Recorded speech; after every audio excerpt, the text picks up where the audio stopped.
Gita LLB ধারাবাহিকের আজকের পর্বে ধারাবাহিকের শুরুতে আমরা দেখতে পাই মেঘ ঘরে সাজগোজ করে এবং পিছন থেকে অঙ্কিত এসে বলে, আমার বউকে মনে হচ্ছে স্বর্গের অপসর, স্বর্গ থেকে চাঁদ নেমে এসেছে, বাইরে টিপ টিপ বৃষ্টি পড়ছে আর আমার মনে একটা শব্দ নাড়া দিচ্ছে, আমি মেহেককে ভালোবাসি, মেহেককে ভালোবাসি। তখন মেহেক বলে, অনেক হয়েছে ভালোবাসা, এখন চলো, না হলে অনেক দেরি হয়ে যাবে। অঙ্কিত মেহেকের হাত ধরে টেনে নিজের কাছে নেয়। তখনই অগ্নিজিৎ মুখার্জি এসে বলে, এই সারছে, আমার তো বয়স হয়েছে, আমি ভুল সময় চলে আসলাম। না মানে তোমরা কি রিঙ্গা রিঙ্গা রোজেস খেলছিলে? মেঘ তার বাবার সামনে কি বলবে বুঝতে না পেরে সে বলে, তুমি কি বলার জন্য এসেছিলে সেটা বলো পাপা। তখন অগ্নিজিৎ মুখার্জি বলে, কাবিয়াকে দেখলাম রান্নাঘরে রান্না করছে, সেখানে গীতা ইলিন ঈশা সবাই আছে। প্রথমে তো ভেবেছিলাম কিছুক্ষণের জন্য কাবিয়া এখানে এসেছে, এখন তো দেখছি কাবিয়া সংসারে হাল ধরতে এসেছে। মেঘ বলে, নিচে চলো গিয়ে দেখি রান্নাঘরে কি হচ্ছে। এটা বলে মেয়ে ঘর থেকে বেরিয়ে যায় এবং অগ্নিজিৎ মুখার্জি অঙ্কিতকে বলে, তুমি দাঁড়িয়ে আছে কেন, এখানে হাত ধরার কেউ নেই, তুমি নিচে চলো।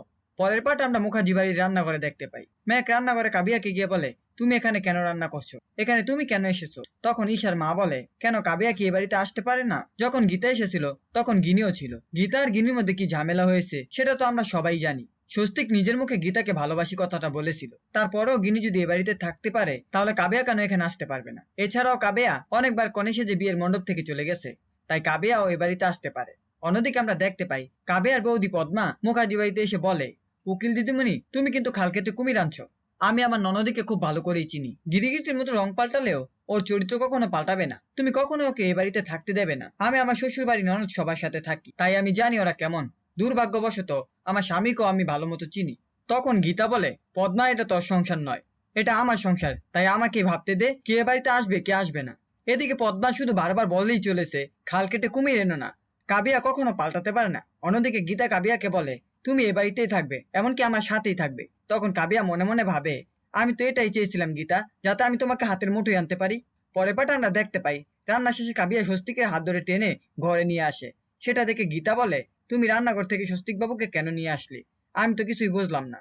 কাবিয়া বলে, তোমরা এখানে দাঁড়াও, আমি খাবারটা নিয়ে আসছি। কাবিয়া খাবারটা আনতে যায় এবং ঈশা বলে, আমি তো কিছুই বুঝলাম না, ছোদ্দা ভাইকে ওখান থেকে কেন নিয়ে আসলো? কিছুক্ষণ পর কাবিয়া খাবারটা নিয়ে ঘরে আসে, গীতা এবং স্বস্তিককে খেতে দেয়। তখন ইলিন বলে, আমি তোমাকে ভুল বুঝেছিলাম, আসলে গীতা বৌদি দাদাভাইকে খুব ভালোবাসে।